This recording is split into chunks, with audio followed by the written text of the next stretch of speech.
front line.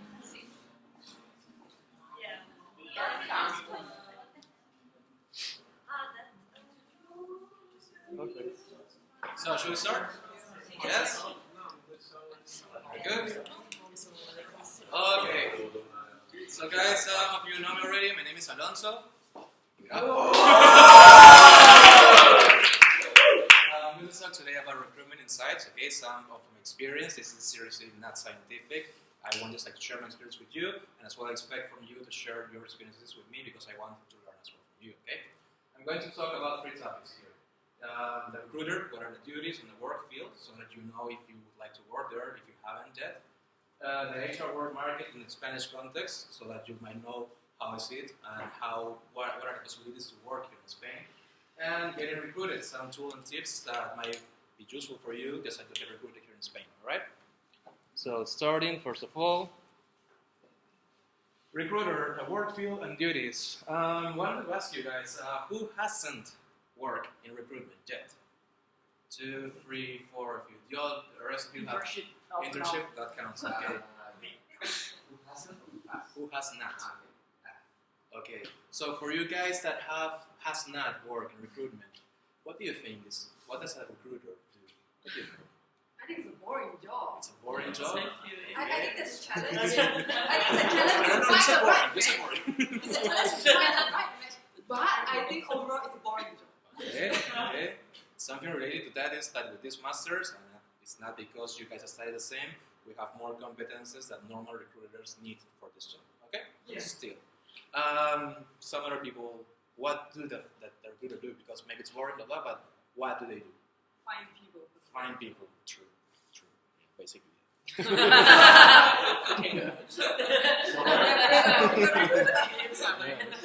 You're right. The work field, first of all. There are 2 ways to work as a recruiter, in a recruitment agency, all right, or as an in-house recruitment, all right. I'm going to explain a little the difference between the two of them. All right. So a recruitment agency, there are 2 kinds of recruitment agency. Ones who work in the model of the business is retaining, all right. That means that the company makes an agreement. Okay, the recruitment agency makes an agreement with the company, and they say, okay, we're going to pay up front to you because we need to fill some positions. And you need to give the candidates that we need. Okay? So in that sense, usually let's say we'll need 3 potential candidates to be hired. So since you have the money up front, you have to work hard, to commit to be committed and get the results that are expected. And the other kind of recruitment agency is the contingency ones. That means no win, no fee. Exactly that. So you go there and say, hey, I work in a recruitment agency and I would like to give you or offer you the chance, give us the chance, to find the people that you need. All right? So these guys say, we're only going to pay you when you give us the people, all right? So it's a tricky thing because you will be working maybe for free, because you are not going to get the money unless you get these people that you're going to hire. All right, in this sense, what do you think are the pros or the cons to work in a recruitment agency and a retained aspect? You have a brand. You have a brand, yes, a brand. In this case, for example, retained companies are like Michael Page, like Manpower. They do many different things as well, right? So some of the pros would be that you don't have to compete with any other companies, because they hire you, they pay you already, so you are the only ones who's running the process. So you have some time to do it. Still, you have to commit to the timing. So you have to present 3 candidates at the end, and one of those have to be chosen because they pay you. Right? What are the cons of that? Exactly that, the timing. You have to find these people. They pay you already, so you better find the people that I need. In a contingency agency, what are the pros? What do you think? So it's good for the company. I mean, we work like this because we don't want to commit on something that they might not be able to deliver. Exactly, and it's kind of easy to make the sale. So if you're working in a contingency agency and you have to find clients, you won't say, hey, you don't have to pay me anything. You just let me find the people, and if I find the people, you pay me. But what's the no-win part is like you just have to deliver some people, or they try if these people actually are good for the position you found them for, and then they pay you. Yeah, they usually make an agreement and they pay you, for example, half of it, of the money, when you find the people they want, okay, and the rest after 6 months maybe, like a trial period. so that you know that the person has good time enough to work there. Yeah. Are the fees higher for contingency than for retained? Because I would expect to be higher. Not necessary. Not necessary. No. You have to negotiate the fee with the companies, and you can offer different things. If you want to be competitive, of course, you have to give interesting fees for the companies. Characteristic of this kind of recruitment agencies is focused on objectives and results. All right. That means that you have to keep in mind that a lot of part of your income, if you work as a recruiter there, is based on your results. All right. So only if you get the people, if the people is hired, you're going to get your commission, and that will make sense. Because otherwise you will be working, but if you don't make any money, so it's a hard job. It's kind of a safe position, right? And customer oriented. You have to take into consideration that your customer is like the client, the company is hiring you. What kind of skills you have to offer in these kind of companies? You have to be resilient. You're not working with a product. You're working with people. This is a resource you're handling here. So this means that, for instance, someone can be really interested in a job that you're offering, but maybe next day he or she has a better offer, or he or she decided not to go on with the project, or things can happen. This is people. Yeah. All right. It's a face-based work, of course, because you're competing with other companies as well. So let's imagine this company that you were saying as well. Yes, you need some people, and I will say, okay, so I can find the people you need in 1 week. Great. But some other company will say the same thing, okay? But what if I've been working 6 days, I have 24 hours, and then the other company found the people he wanted 1 day earlier than me? They're going to find, they're going to hire this person, So I've been working for nothing. So you have to be faster than the others. Yes. So in a sense, it's possible for companies to hire, to get two contingency companies to for the Yes. talent. Well, yes, exactly. For more. Yes. It's just easy as that. Let's imagine, I'm a company, I'm Coca-Cola. Let's say, who can give me the candidates I need faster? And I will talk to a lot of companies. And the faster you get the fee. Yes. About recruitment agency work, I imagine that before starting to find people, you have to analyze the position, you have to do a job analysis, etc. How much of your time is usually spent on job analysis and task analysis and studying the company, the client, and how much time is put into finding the people? I don't know if I can give exactly that percentage of time. I would say it's randomly like 10 or 15% will be just like defining the job, and the rest of the time is finding the candidate, the right candidate. Later on, we'll explain a little more about the duties, but something like this. One question, Alonso. Sure. What about the new business models that we're seeing now? You are based on referrals, like in Spain there's a well-known website, it's called Times.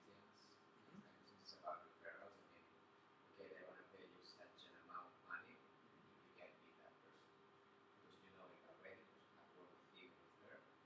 And now it's getting like, okay, people, they're accepting this kind of recruitment. Say, this is something big, and you don't need any recruitment process. And you say, okay, that person fit in that company, and now it seems that he can fit in that company because I think that have worked with him or with her.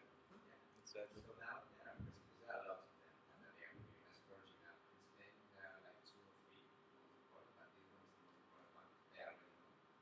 And it's quite interesting, because now it works like, okay, I'm going to pay you €500, and then if you pass, for example, the trial period, after that you're going to get that amount. The rest.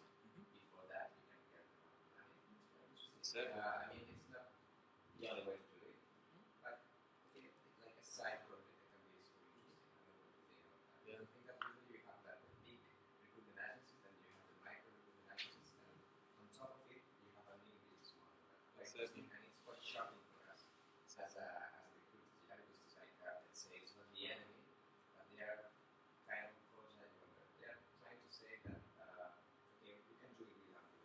Exactly. And it's not exactly the way it is. I mean, it should be a combination between them and us. What do you think about that? That's true. I would say, like in this case, like this kind of recruitment agencies that I've been talking about, they would say these people are not evaluating the candidates. They don't need really skilled candidates. They just need people who speak German. Okay, then I call my German friends. Okay, You don't have to make any evaluation and assessment. But on the other hand, some positions really don't demand that many skills. And actually, some companies, like big companies, like let's say T-Systems, it's a German company. I don't know if you know that. And they say like to the employees, if you find someone who with your same profile and is hired, I'm going to give you a bonus of 1,000 euros, which may be even the same money that I make a month. So they are recruiting people. And what kind of profiles? Like some people with some experience in IT and speaking some languages. Easy as that. In this case, of course, this kind of model that we're talking about, it works. Business need that, but this is a little more like focus on competencies and skills, which should be something that we know. Sorry, yep. Are most, because I've only, my experience is within the company in the HR department, but are most agencies focused on only one business sector, always, or are there just agencies that recruit for everything? Exactly, not only. For example, in the case of retained companies or agencies, they always tell the expertise they have in some field. If you have worked previously in IT, this is a company specialized in IT, so they have the knowledge. But some kind of like contingency agencies, since they offer the job, their work to anybody, they have like a lot of companies working with them. So they have the expertise maybe in some specific area, but they have a broad knowledge of the market. I'm going to explain some later about this. So the other way, not recruitment agencies, but in-house recruitment, there are two kinds, right? By in-house, I mean people who's working in the company, right? In big companies, let's say, for example, the CEO, right?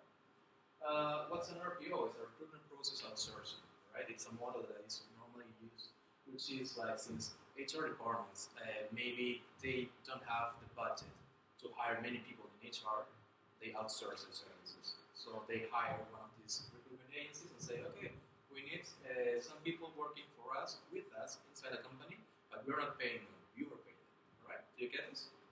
Cool. So, if these people is working there, what do you believe that are the pros and cons to work inside a company, but not being part of a company? You're missing a lot of information from the company. As well, yes. But instead, it's still, since you're inside, you have like a first-hand information in comparison with the other ones. Well, motivation, I guess, is not your company, so it's different. But then again, it's your clients, you should deliver from your clients. Exactly. So and as well, usually it's a temporary thing. So you're going to spend maybe 6 months working for the well, really good for your CV, blah, blah, but you're not part of the company. And sometimes it happens that people in companies, they don't accept them, new ones, because they're not part of the team. I was thinking that in terms of open, Exactly. You can outside areas. True. And then the other one is an internal in-house recruitment. That means like someone who has been hired for the HR department to work as a recruiter for the company. Any one of you has worked for that as a recruiter for the in-house? Consider internship as work. Sure, it counts, of course. How was your experience there? Well, recruitment was one project that we were working aside. We had many other projects, but it was quite intense because we were hiring like 200 people. So it was intense. Okay. What do you think are the pros or the cons to work internally in companies as a recruiter? Well, I can say one con that for me was really, I experienced it quite bad because the manager was just saying, we need this kind of person. Like, we need a young, good-looking person that speaks 6 languages, but you obviously cannot put in the ad, we need a young, beautiful person. So I would have to, like, discard people based on their photo just because the manager said so, who doesn't know anything about recruitment at all. And it's like you are more obligated to follow political stuff inside the organization. Exactly. In this case, the client is an internal client, or the managers maybe there, as you said, like asking for some skills or qualifications which maybe are not even ethics sometimes. You don't have, also another con is that you don't have access to the same pool of people, because if you work for an agency, the point is to have more people, because your agency is your work, it's the company's work to find more people with the right skills, so they already have a better pool of people. When you're in-house, you have to go to agencies or you have to do headhunting, and you don't have the same quality of CV unless you're really good. That's right.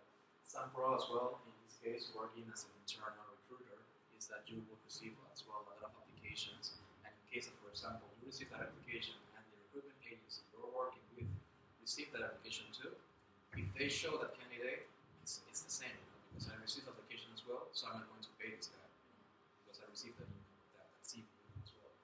And something important here in recruitment as a recruiter, internal, is that you can learn more things, more tasks in HR, because you are there. But working in a recruitment agency, you basically will do recruitment, mostly, maybe some trainings and stuff, but the HR department, you can learn different things, and you have chances to grow as well. I will talk a little later about the chances to get better jobs when you're working as a recruitment agency or an in-house recruitment, but basically, a lot of companies prefer people coming from as an internal recruiter, because they show that they have tried a big company and know how it works there. And also nobody knows the job better than you, so nobody knows what you're looking for better than an entrepreneur. Exactly. Now, if you find it or not, as Francois was very well saying about the pool, it's a different thing, but in terms of what you're looking for, yeah, you have the first-hand information here. That's why you have to manage the agencies.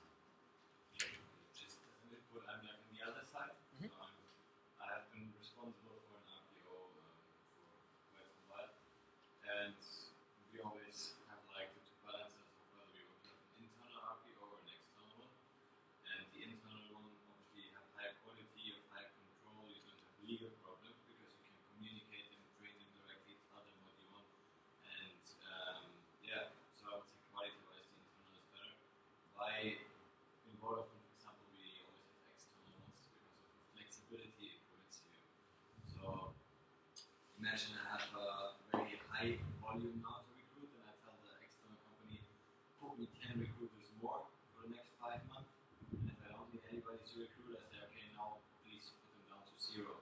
Whereas if those were internal people, I would need to dismiss them. Obviously. So it's like a play around that flexibility versus quality. That's true. That's true. Yeah. I've worked the same in some project as well as an internal recruiter, and it's really different. I have to add as well, because I have experience as well as in a recruitment agency, is that you're competing with an in-house recruiter if you're working in a recruitment agency. That means that you have to show results as an internal recruiter, of course. But if you don't get the results, your company has to pay the fees for the other company who's helping you get the candidates. So it's tricky.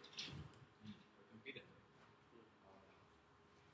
Sometimes what happens, for instance, many years ago, I remember when I was working at a recruitment company, and even though it was a company and we were doing in-house recruitment, we were recruiting for other companies from the same company. You know what I mean? It's a collusion. Yeah. Never ending. Yeah.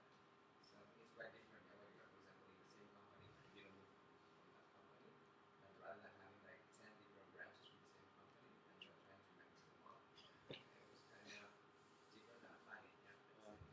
That's a point.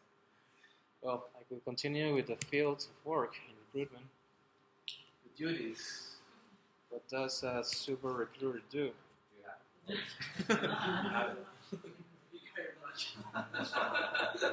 Big hiring budget not included. That's the thing. We don't have all the money to hire anyone, and that's as well why this work exists. If there was so much money to hire people, of course, no one will need a recruiter. Why? So, sorry for a long text, but I really want to go to inside here. So, if you're working for a recruitment agency, you will normally do these previous things: business development and key account management. By business development, I mean that you will have to find the clients, or even maybe you have a database with clients, and you have to make the sale. Meaning, you call these people and say, hey, so we're still searching some people in this area. Would you be interested, or do you need our help to fill their positions? Yes, no, blah, blah. Sales. This is sales. Key account management, well, you're responsible for the client satisfaction, that everything's okay, that every delivery is on time. But as well, in the recruitment agency will do all the things. But when you work in an RPO or recruitment, as an internal recruitment, you will start doing recruitment per se, okay, and selection. And I want to go in every single topic. So maybe you're already related to this, but when you have a petition, you have to start the process contacting the client. Basically, what do you want? What do you need? What are the skills? What are the competences? When do you need it? For what? How's the company? The culture? You have to get all the information you need. Super important to get everything you need because you're going to find it. And more than that, it's just in understanding the client, not only the culture, but the client, the person, the hiring manager. What does this person want? Sometimes there's people that's super outgoing and they just say, no, I want someone who's super chill. They talk about what is chill for you? Like, let's operate this and understanding what is this person like, what is it. All right. So the job analysis, as you said, Marco, before, you have to give some time, of course, because this is what you're going to publish. This is really what has all the information that you need, and this is what is going to be given to the people out there. So it's important to put really good attention to this. What else do we do in this field? Then we publish the offer, of course, in many job portals or every single base you can have, networking, whatever. Manage applications, you will receive a lot. Filter them, of course, not all of them are going to be good. Search candidates in databases. Some companies have their own databases, you have to search there. And as well, headhunting. Do you know what is the term headhunting? Understand? Can someone explain? Just looking like what I call headhunting is when I need to fill a position and I can't wait to have people to apply on my company website or to go to agencies. I just go on LinkedIn or hire.com and I just look at profile, I contact them if they're interested for a position. Exactly. Even for hard filling positions, you have to target the companies that are special. For example, I don't know, if I'm looking for customer service who speaks 4 or 5 languages, I will go for some shared service centers who have these kind of profiles. And I will find this person and even I will call them. Cold call. Hey, my name is Alonso, I work for a recruitment agency and I really need someone looking for your profile. Would you be interested in this or no? Usually so. Who are you? I mean, there are techniques that you have to be safe. Is it true that headhunters sometimes take people out of people who are already working in another company and they find them perfect for another position, so they start finding? Yeah, it's a business. Yeah. I don't know if it happens. You used to work in Vodafone, right, man? I still do. You do there. So it's of course it's a very good company, and it's as well a really interesting pool of candidates for some companies I know. So I never did it, but I could have done it. Just call and see, okay, who's working in Vodafone? This guy is perfect for the role. So that's a bit of a game between the companies because you need to protect your own high potentials and the most valuable people and make sure that persons like Alonso don't find out who they are. And then on the other hand, obviously, like the recruitment agencies that you search with, actually, there's maybe some very aggressive ones. I don't know how Alonso goes about it, but for executive profiles, you never get through to them. You don't find a number of them, you don't get through to them. Some headhunters, they actually say, I'm the school of the child of the person. There's an emergency with that child. So they pass on the phone, like the centralita, the search passes on the phone, and then they say, okay, I'm not the school of your child, I'm just the school of your child. That's not quite legal. Exactly, it's more a thing about moral. I haven't done this, I swear. But what I have done is call to H&M in Austria because I was looking for a store manager there, and just go for a centralita, wait for it, and say like, hey, I'm this person, a headhunter, I'm looking for someone with your profile, and I want you to offer this position to work for the CY in Austria as well. It's that place. And people decide if they want to give some details, share emails, telephone, private telephones, and so on. It's kind of tricky. It's But then they give you their worst candidate. What? Sorry. I mean, if I didn't get it wrongly, it's like you have a job offer, you call the H&M, for them to give you some names and. Just to find someone. I said, hey, can I talk to store manager, assistant store manager? Oh, sure, yes. Okay. Wouldn't they give you their worst candidate? Oh, yes, of course, but you have to leave. I mean, you just do it to have the contact. later on, you have to do the assessment, evaluate the competencies and everything you need. But you already know that if this person is doing this role in this kind of company, maybe he or she has like the skills we need for some roles similar to that. So replicate filtering, telephone pre-screening, that thing we were talking about, calling people and say, hey, so you're interested in this position? Yes, no, blah, blah. Okay, good. So if you pass that, you conduct a competency-based interview. Usually face-to-face, that's what I prefer, You see many more things, face-to-face. But when it's not possible because people is abroad or they don't have time, you go on Skype, Even Skype sometimes is tricky because people don't have time, don't have connection, whatever, anything can happen. So telephone, you can do this one, When you finish this, you have to schedule interviews with hiring managers, right? And after that, you have to contact the dismissed candidates. If any of you hasn't worked in recruitment, please, this is super important. We all have been through this or not. That you are in the recruitment process, you are supposed to be one of the chosen ones, but no one ever contacted you back. Please give feedback. It's easy. It's easy. What is that? Yeah. You give feedback to the candidates first, and then you have to manage, for example, documentation needed to enter the company. I don't know, I need your diploma from your university, I need whatever, anything you need, you have to manage it. After that, you have to even facilitate a candidate some documentation. For example, people coming from abroad. I don't know if many of you have worked here in Spain, but you know how to get the NIE, for example. Okay, it takes some time. And for people who's not from here or never knew something about that, it's really tricky. People's confused. So some agencies or some recruiters say that, okay, I can help you get the NIE. And then administration task. So it's boring, but there's a lot of things to do. A lot of administrative stuff. Yeah. And timing too. I have a question about headhunting. Yeah. Sorry, I know the topic is Sure. but how did LinkedIn change headhunting? Did you use it for headhunting?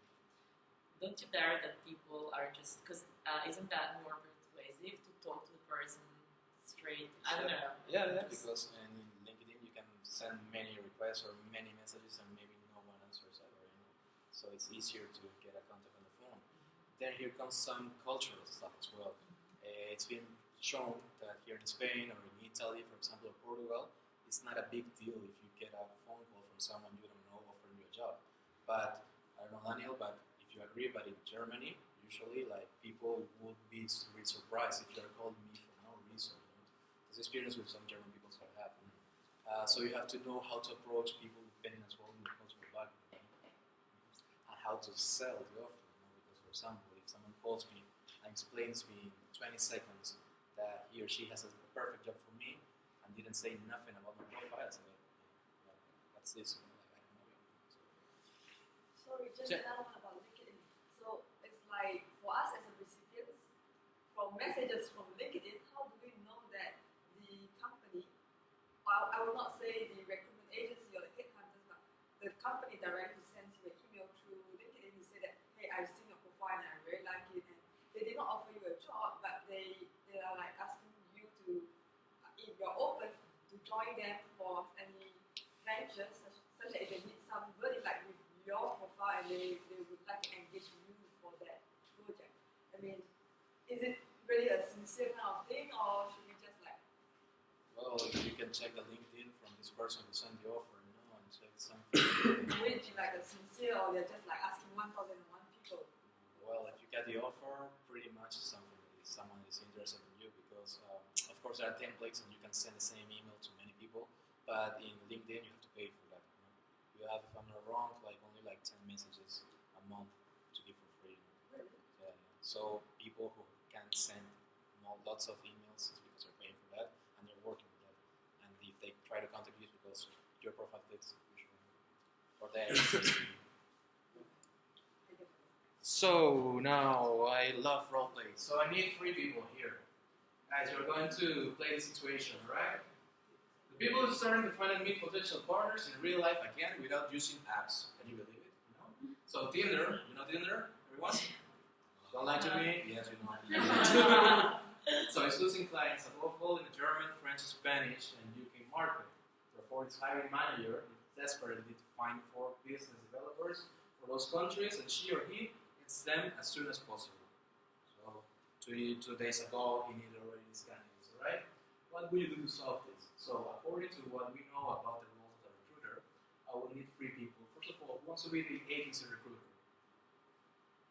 No one wants to be the agency recruiter. Come on, someone. Honestly, I've never seen myself as a recruiter in my life. Okay. And I'll never see myself there. No problem, no problem. Who wants to play? Just for the role. Okay, you have one candidate here. Great, come here. Give it up. Now we need the hiring manager. Who wants to be a hiring manager? And since you're a hiring manager, hire your internal recruiter. Usually it's an intern, so Jasmine? Jasmine. Great. You should have been the recruiter. Need to be challenged. Can you ask her to drink some coffee for us? Yes, coffee and water. Coffee and water. Okay guys, so what would you do, like to solve the situation? This guy here needs 4 people. They have to speak German, English, French, and Spanish. And he needs super ready. What would you do, Francois, to start this, There you go, coffee and tea. Thank you.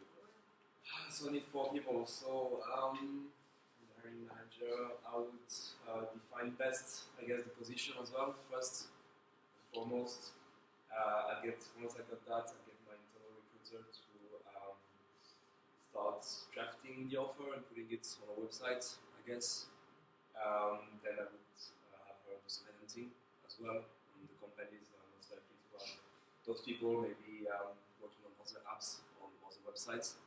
And then I've got an agency recruiter, so I would fill her in a phone call, tell her about the position, we would, if we don't have a contract already, we would define the terms of how much we pay, the fees and so on. Right? If you start doing this. So, internal recruiter, first of all, what would you do? Yeah. He said some information. What do you need now? I will really look at the specs that he sent me, and there's no LinkedIn, there's no nothing, so I think I will start to talk to the people around me if they know somebody like that, and I'll just ask them to send them my contact and send me their contact so that I can make some contacts. Okay. Since this is super, super important and urgent, and considering that you have as well here someone from the agency, from the recruitment agency, what would you do? Well, I would take a back step because I'm just an intern, no? So that you can contact her. Yeah, true, yeah. But I'm not sure about the budget that the company has. Let's say that you have the budget, right. to work with her. Right, then I would just call for the recruitment agency so that I have an easier life as an internal recruiter. You will search for yourself, but as well you will come with Yeah, but if I have an external agency to work with, then I can relax my pace. Yeah, but then I don't and have this budget to push you to find someone about the agency. Maximize your internship. Oh, well, I'm not vested in this internship. The agency is doing the job for you, really, so you don't have Yeah. to work out for reviewing the CVs. Yeah, so in that case, if I have the agency that I can approach, I think I would really look into the specs and decide what information I want to give to the agency. Exactly. Yeah, and what information that I think would be critical, that would not look bad on the company when the specs goes out raw and open. So I will look through the details, I will streamline it a bit, make it look beautiful, and then I'll contact the agency. Okay, so in this situation, the hiring manager needs to fill this position, and it's your boss, and you're working for this company. Okay, so your company, you want to work, give a good result. I think that the responsibility here to find the candidate is yours. No? Am I wrong? Yeah, I would think it's mine. Okay. Yeah. So, but you need to fill this result, and you have to find these candidates, and it's mine that you don't find them. That's kind of tricky to find. Usually, I will just push the agency. Okay. Agency. So you have to find these people because the fee is really interesting, and you want to make a really good deal with these guys. What information or what would you do to get these 4 business development benefits that you need? In the best case scenario, I have had already to search this profile. So let's assume that I have a database with potential, like a pool with candidates. Then I will ask for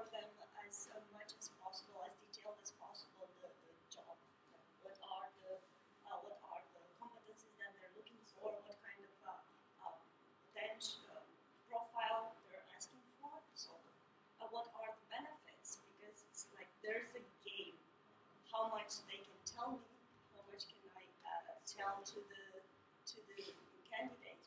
So I'll get as much information as possible, and then either searching my pool, either headhunting, either publishing the announcement, using all the resources I have. And then I will probably get some candidates, but most probably, let's say I get 12, and I'll send them to the internal recruiter. Actually. So, being realistic, it's hard to find like 12 candidates for one day to another, but well, maybe. But there who are knows? 4 Yeah, the four positions. positions. If you can't find like these 12, what would you do? Let's say that it's really late, you need to find results, and you didn't find 12 people. What would you do? Having He's getting angry. finding only 2 might be a high risk for me because none of them can be the perfect match. So I still want to see them. He wants to see it. yes, Many companies, of course, they prefer quality, even if they say like we need candidates for tomorrow, but don't send me anything, because it's important. It's the image of the company as well. but then if you send only 1, it's the risk is too high for you, right? Because maybe Yeah, but if it's a good one, it doesn't matter. You will get it. If it's a good one, you will get it. Yeah. Something interesting here as well is like, let's say, to maximize your internship, like what Daniel said. What would you do if you can't find like these 4 people? Well, I think I will need to talk to the hiring manager, and with all the information that I get from all the companies, it could be 1, it could be 9, and I just like say, look, in this short period of time, there's just so much that we can get, and even after pushing them really, really hard, I mean, I'm assuming that I don't only have one agency, I work with many agencies, like what you mentioned. So that is the goal, or is the role that we want manageable. If it's so difficult to find, it means that it's either that we need to relook at who we are looking for, or we need to relook at the time span that we have to find the people. If we want really good quality ones, we might need to have a longer time, or is this actually achievable? Do we need to scale this down? Good. Usually interns wouldn't say that. And it's Yeah. Something that would be even a benefit for the companies that I say 4 people, alright? Because we have 4 countries, assuming 4 languages. But maybe if you find someone who speaks the 4 languages, do you think that could apply for the job? Maybe yes, maybe not. But you can talk. You talk to the manager and say, hey, would this fit or not? Or 2 people, someone speaks German and French, the other one Spanish and English, But the idea here, do you see how the chain goes, and how stressful can it be? Because we didn't play it like really, really stressful, but Francois would easily say, okay, if you don't find the candidates, you're out. I have like 1,000 people like you, I wanted to have this position. It would be rude. This can happen. And as well with the company. But can it be like I'm seeing how the tendency is? I'm just calling Francois like, hey, we are this recruitment agency. In case you need, we are just. Of course, you can make a forecast of what can happen. But some situations are like this. Like you need people from one day to another, and you need like this. But the important thing here is what you were saying before is that it's important to talk to your client. In this case, your internal client, and say, hey, this is the difficulties we're going through. This is what we can have. Can we do something about it? But always show some alternative, give results.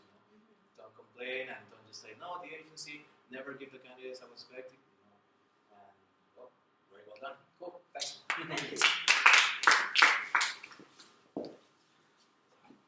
Next. So the work market. These guys, as I said, is a context here in Spain. It's not scientific, but it's based on research and evidence of what is going on in the last 2 years in Spain.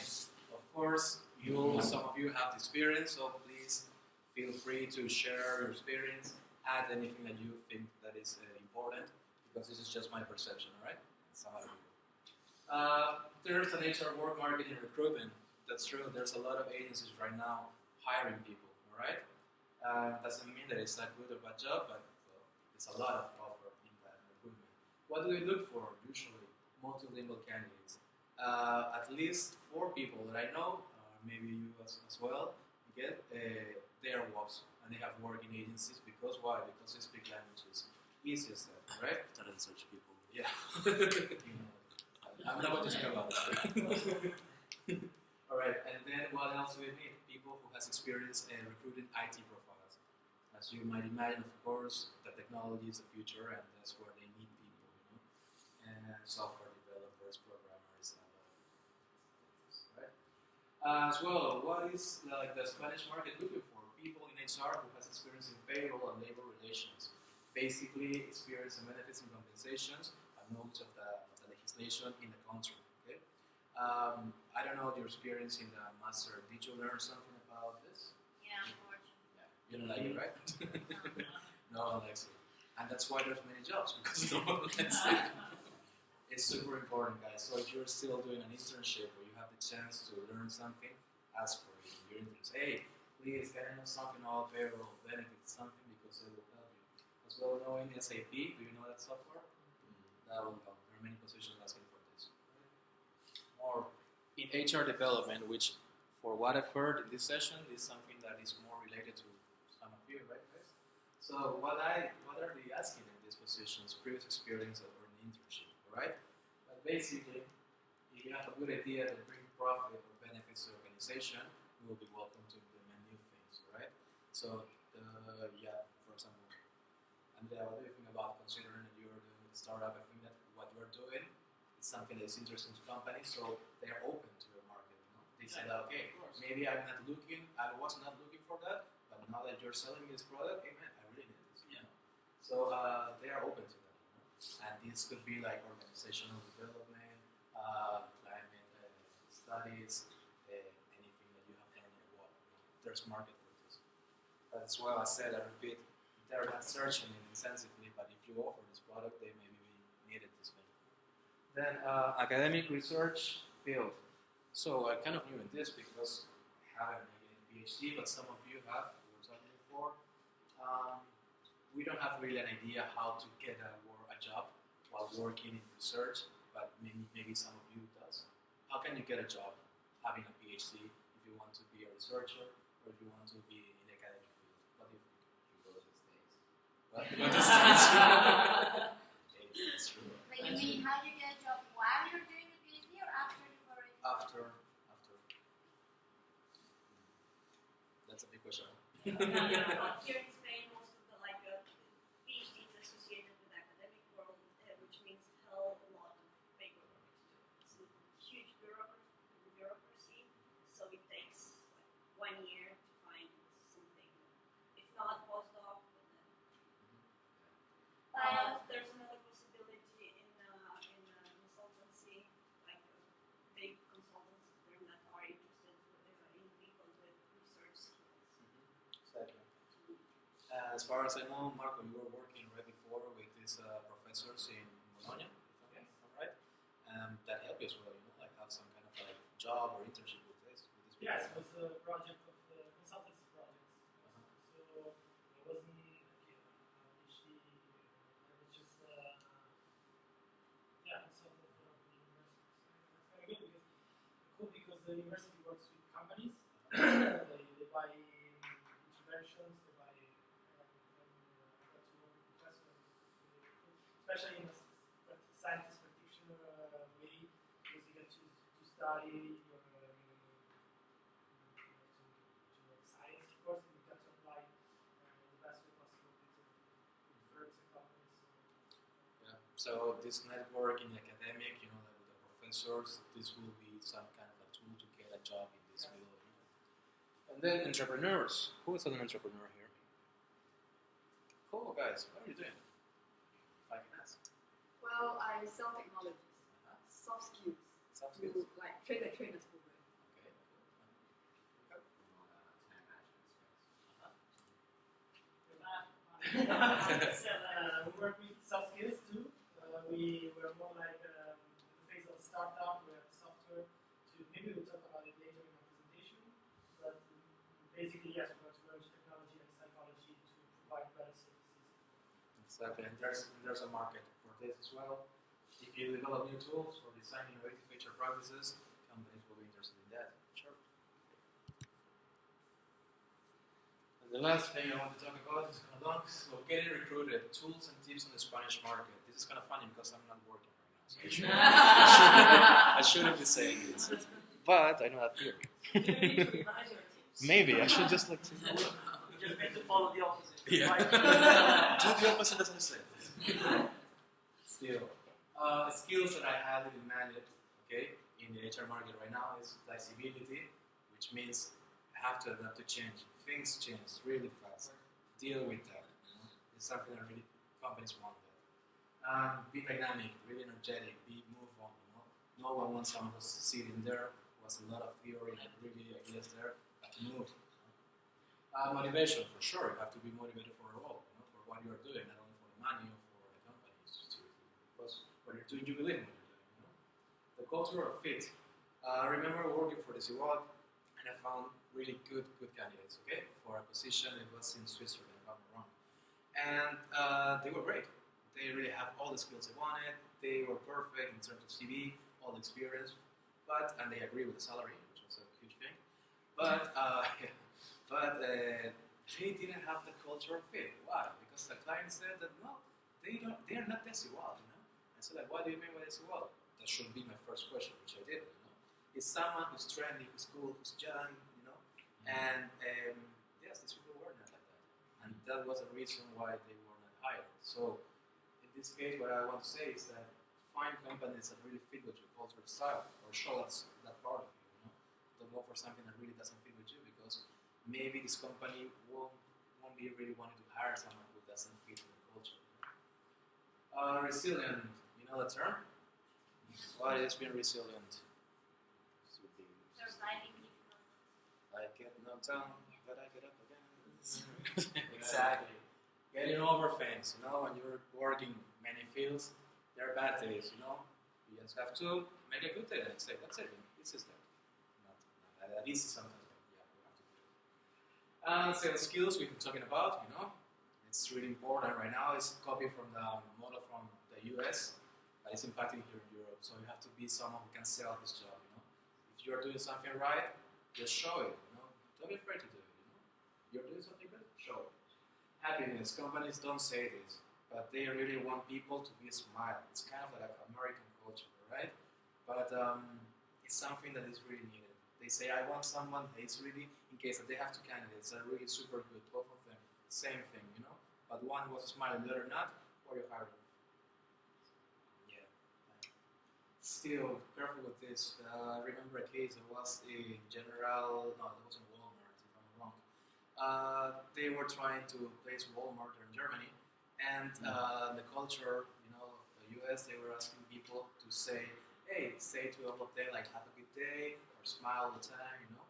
And when they went there, you know, like the people, the German people, saying, like, why is this guy always asking me what I want, and I'm smiling, so creepy, you know. But it didn't fit there, you know. So, culture, important.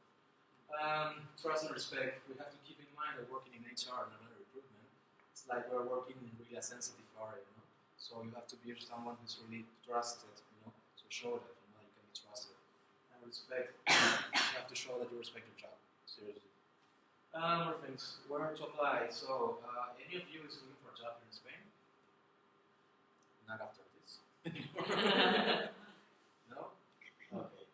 It's still online job networks, LinkedIn. Not at the moment. Maybe tomorrow. Maybe in the future. Exactly. LinkedIn, Shane. You have to be on LinkedIn, guys. Really. If you are not, it's like 90% of the offers you will not see. You have to be. Okay. Shane, do you know Shane? Okay, it's like it's a job network, exactly like LinkedIn, but it's a German one. It has a really big impact as well here in Europe. So it's important to have a profile as well. Job portals. Maybe you know more. You know that here in Spain, where we go, some of these most are for jobs, depending on which jobs, or your jobs or talent, your local. I'm going to share this if you want. Okay. So as well, other ways to get a job. You apply job first. There are some job first, so you just like have to present there and say, I'm looking for a job in this company. As well, applying directly to companies. If there are some companies that you have targeted that you like, go there, send your CV, and try to apply. Recruitment agencies, of course, they're working with many clients. So even if you like them or not, you can get offers really, really often. Maybe too much sometimes, but still. Online social networks, right? Facebook, some recruiters share, offers on Facebook, for example. School, university, of course. As well in real life, networking and introducing yourself. I got a really good candidate. I helped someone get a job because he just came to the company in person with a CV, like printed. Like no one does it anymore, just old people. But this guy was, I don't know, like 21 or something. He came and said, like, no, hey, I want a job here. I'm working in a recruitment agency. And the secretary says, hey, is anyone wanting to attend this guy who's looking for a job? And no one wanted. Just because they were busy. I said, okay, I'm busy. Okay, I go. And I talked to this guy, made an interview, 1 hour, perfect candidate, and he got a job in 1 week. This is it. More things. What do you think? This is something that are really interesting. What do you think about the online image, guys, to get a job? Is this important? What the image that you give from Facebook, Twitter, Instagram, LinkedIn, Shane? How is that important? I don't want anything to discredit you. That's the thing. Because I look at, before hiring someone, I go check the Facebook, and if I can, everything I can, just to make sure that my client lives. Exactly. Many companies do this. They check your online pictures. They try to track you. What are you doing? I'll let you go. Hi guys. In my case, I wouldn't dismiss a candidate because I see a picture on Facebook online. This candidate drinking absinthe yesterday in a winter school, right? It's not cool. I wouldn't. But many companies does. So it's kind of tricky. But if you really want to give some image, well, try to work on it. As well, Instagram, Twitter, what you're saying can be some motive, like not too hard. LinkedIn and Shink as well. Show a professional image. The CV has to be, there are many tips in CVs, but focus on the role you are desiring. Basically, what you're looking for, make a CV for that. Then the recruiter's approach. HR world is small, right? So maybe someday you will get a call from someone or an email, asking if you want a job, and maybe you are not interested at all. Or maybe they will call you, and if you are not, responding in a good way, you are going to get a bad feedback from the recruiter. And some recruitment agencies, they have databases, and they put what happened. So I called this person, on that day, and she or he was super rude. So maybe you were just not really interested in this job. But what happens if 1 year later some other recruiter says this? Okay, I'm not going to call this guy because he's super rude. So you're missing a chance there. Okay? Then realistic salary expectations. So this is the thing. In Spain, for example, one way, all around the world, a good way to understand what are the salary that you can expect, because a lot of job offers don't put a salary. Some do, but many don't. Okay, so you can check Glassdoor. Do you know that website? You can check there, the salaries usually, and as well the opinion of people who has worked previously in these companies. Don't take it 100% real, because some people are really offended for what happened to them from personal experience. But you can have at least an idea what's going on. Okay, it's I don't know, TripAdvisor. Some things are real. Some things are real. What else? As the people in the sector, right? That's a really good input. And then, for example, here in Spain, the recruitment internships usually are paying 500 euros a month net. Okay, a month. If someone knows how to survive with that, please let me know. This is something that is happening, and there's a lot of people looking for this job. So this is real. What happens later? If you have 1 or 2 years experience in recruitment, usually you will get in a recruitment agency between 15k and 18k gross per year, which means in euros I would say between 1,050 euros till 1,250. All right, a month net. All right, and plus the bonus you can get for every placement that you make. So if you hire people, you get more money to that. What's the bonus? Usually the average for bonus per candidate. Yes, if you have KPIs, you have to. Yeah, but how much will you get in terms of money? For example, if you make 5 placements, you can get, let's say, 700 euros. And can you make them usually in a month? Depends on which positions. Because quite low, 15 to 18k. Yeah, it is. It is. And this is a recruiting an agency, right? Of course, you have more experience or some skills they needed. They can offer particular cases even more for sure. You know? But you can get a higher salary usually if you work as an internal recruiter. You know, but you don't get the bonus. So at the end, we're talking something. Good. Did you know these salaries here in Spain? I thought it was a little bit higher though. I was, yeah, but I was. We all have been surprised with this. What else? Organization's culture, of course. You have to know the vision, the mission, the culture fit, and ask you a few questions. Is this where really I belong? Is this what I really want to do? Some people, I include myself, you know, when I started looking for a job back in the time, I just wanted a job, you know, and mistake, you know, because I found that there were things that really didn't fit with my vision, with my values, you know, and I was working for someone who actually I really didn't like, and you notice that, and that affects your performance, that affects the results. It's not fair for you, not fair for the company. So think really well if you really want to do this. And for this, I mean, even human resources. I have known people that finished the masters and they are doing something else and they're super happy. You know? People even that like the masters. It's not about the masters. It's about oneself. What do you want in your life? Okay. Personal question. Networking, super important. In recruitment, what this is, as you said, Mika, you know, networking can just like solve problems easy as this. You know, I know someone. Okay, since if you are someone who trusts you, okay, they will say, okay, if something's wrong with the people he or she suggested, cool, I can't blame him, you know, because he suggested or she suggested. But that's cool because someone knows you already, you know. So that's a way really important to get jobs. It's a really easy way to get jobs if you are networking with the right people. So link between you guys, you know, like when I get my job, the first job I got after the winter school, it was for someone that I met here. And for here, I mean right here in the winter school in this room. You know? It's a French woman, a friend of mine, she moved to Barcelona and she offered me the job. Easiest things, you know? So I don't know how was the winter school, how was the WOPP for you guys, but you should really like talk to each other and get to know each other because you can help each other, you know? You have a really good network here. So I don't know if you use Facebook or WhatsApp or whatever, but you should be connected somehow. I would add to the job portals BlaBlaCar as well. I'm not Yeah. kidding. Work? I found Yeah. more than one job offer through BlaBlaCar. Seriously. I mean, you get to talk to somebody for some hours, or at least 1 hour, a couple hours, and then, I mean, it happens. I use it on a regular basis, so. That's why. So in networking, something really interesting here as well. It's like some people on their jobs, they are super professional and super nice and super good persons, just with their bosses. You know, mistake. You should be good with everyone, first of all, you know. But in this field, in recruitment, even your interns, they have 2 interns or had 2 interns, they have given me offers, job offers, because I was super nice to them as well, you know. And your coworkers, you guys, like, I don't know if some of you are going to end up working in recruitment, but hey, it's super good contact. If they remember, hey, I just remember this guy Andrea, he was super nice, huh? He was kind of smart. Hey, let's see what's he doing, you know?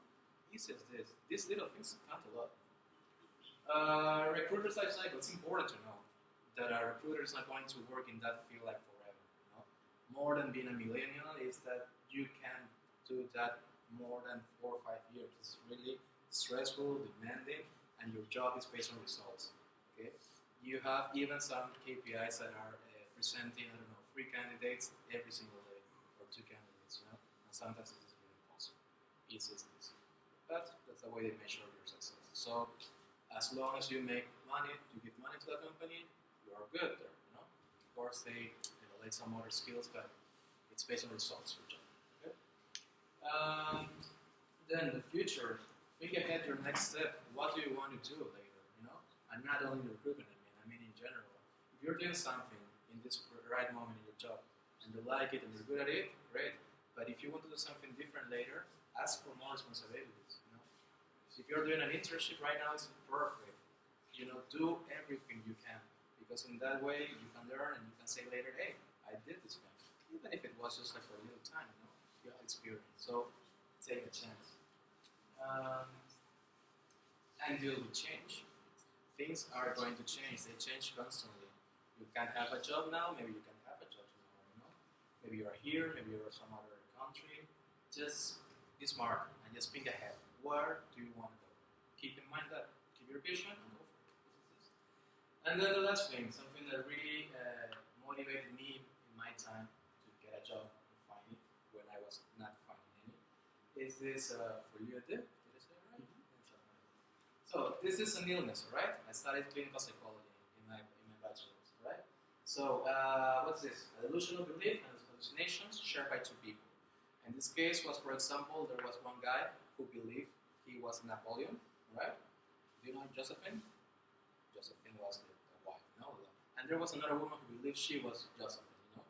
And they were together perfectly. And that was the definition of love that our teacher gave because it was perfect, you know? They have the same illness, they share the same madness, they believe the same thing, and they are together, you know? So, with this, what I learned is that there's a job for everyone out there, you know? You don't have to be even sane. You can be as crazy as you want. There's always a match out there. You have to find what you want and don't try to be perfect. We are not perfect. No one's perfect. Okay? There's so many people trying to show the best, of course, in the interviews because we want to give a good image. But first of all, be real. You are who you are. And there's someone out there who's really needing what you are. Just don't pretend that you're somebody else if you're not. You know? This works.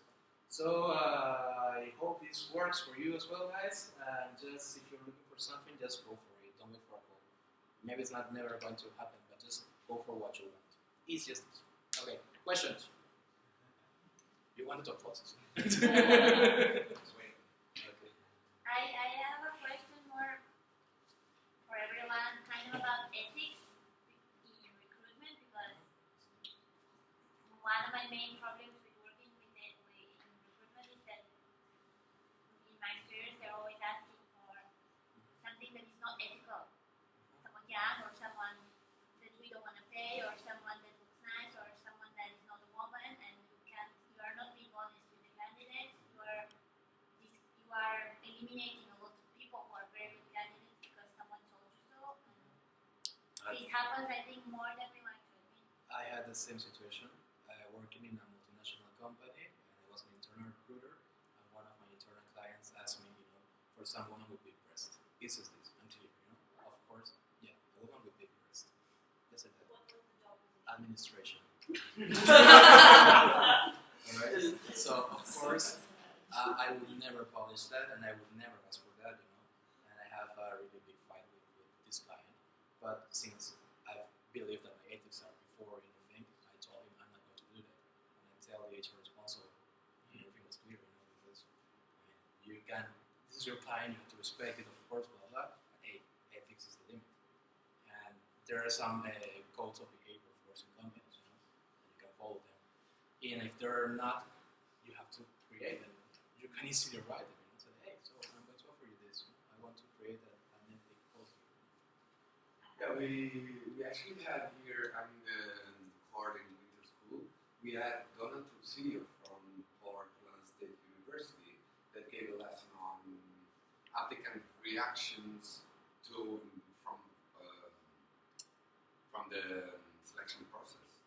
And he explained us how they did research on how to create fair selection processes to give also to eliciting good reactions that are made, and then there's the reputation of the company.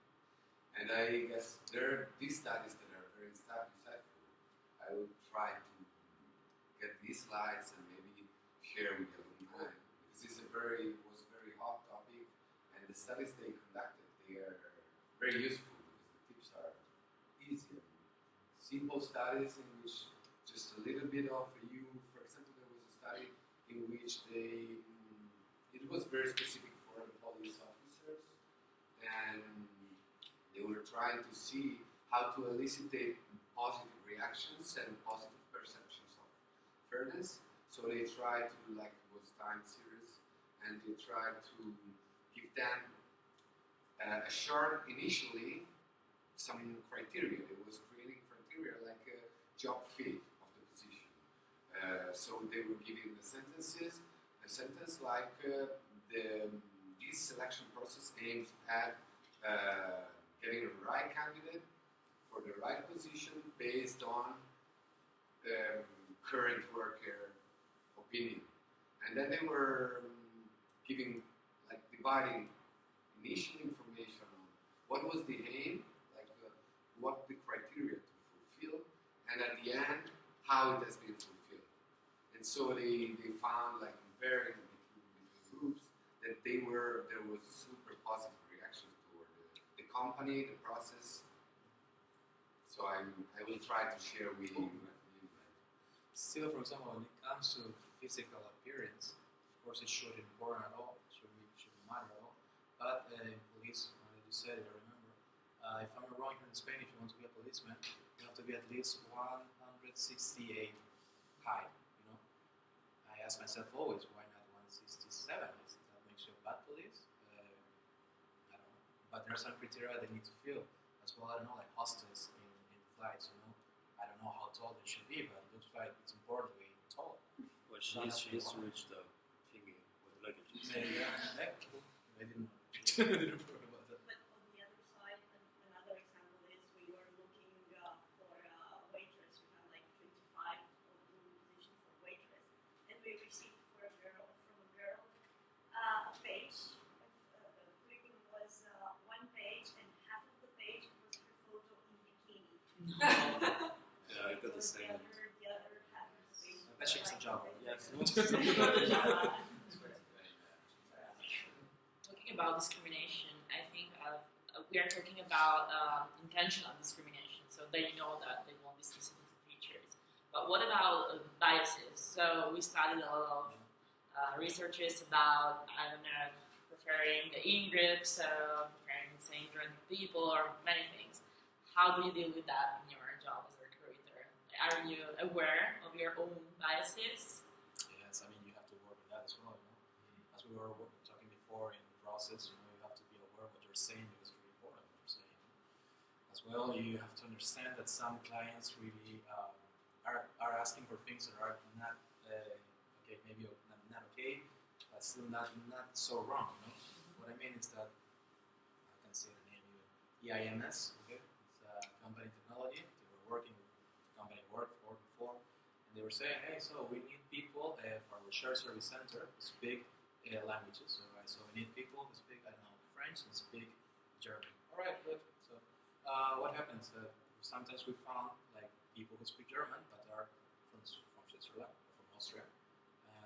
They have different accents, you know. Still, of course, we can understand them, but that's different accent. Or even, and it was the case, people who are from some ex-colonies from France in Africa, and they speak perfect French, but they have an accent, right?